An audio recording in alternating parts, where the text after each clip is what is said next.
How to fix Epic Games' slow update and download speeds. Hello guys, this is Atticus and welcome back to another tutorial video.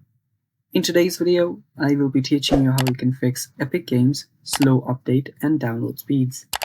So before we begin, if you guys are new to our channel, head down below and hit the subscribe button so you don't miss out on our future videos.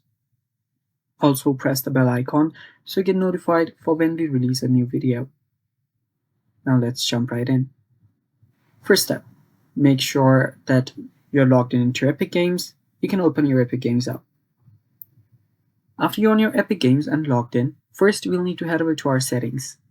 For that, locate your profile icon on the top right, tap on it, and go to settings.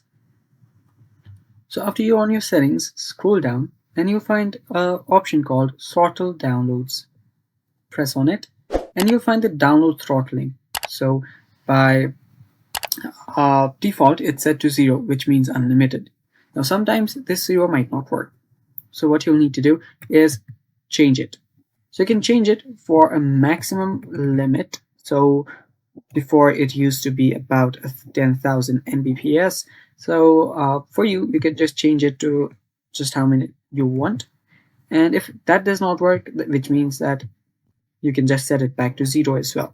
So if it's not set to 0 or anything higher than maybe let's say 10,000 or maybe 100,000 kbps, then you might have to change it. So if you change it to 0, it's the best, it's unlimited, but sometimes it might not work that way. So you can change it to, let's say, maybe 100,000 and leave it. After that, you can save this and go back. And doing that should fix the problem. Now, that should fix your slow downloading issue. You can head over to your downloads after that, and you can check your download speed for it. And yeah, that's basically it, guys. That is all for today's video. Stay tuned for more upcoming videos, and if you found the video helpful, leave a like down below and stay tuned for more.